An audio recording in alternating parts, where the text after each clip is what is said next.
Mr.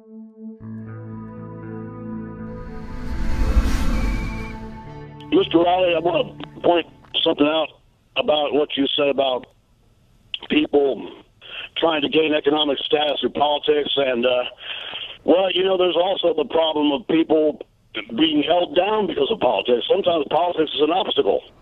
So it's a lot of it's a matter of us breaking through that barrier. So what are your thoughts on that? And I'll take my answer off. Well, I think, again, politicians bring their own priorities to this debate. We were talking about the NAACP and civil rights groups like that. They too bring a different set of priorities, a different agenda to this debate.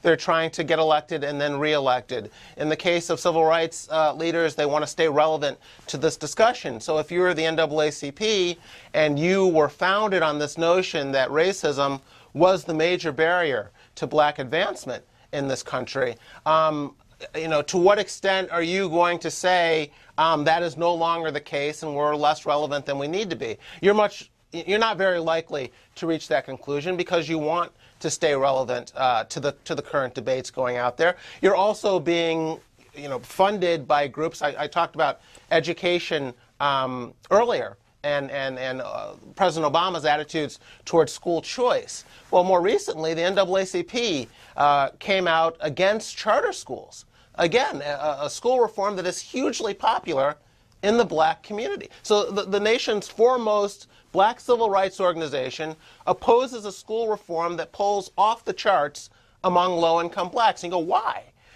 Well, the NAACP takes a lot of money from the teachers' unions who oppose school choice because many of the schools receiving funding don't unionize their workforces. And so the NAACP is carrying water for the unions because they get a lot of funding for the unions. So again, the concerns of low-income blacks become secondary to a different agenda of this institution to stay relevant to the debate. So yes, you're right. There are people in there with mixed motives, and you have to tease that out in terms of analyzing what's going on.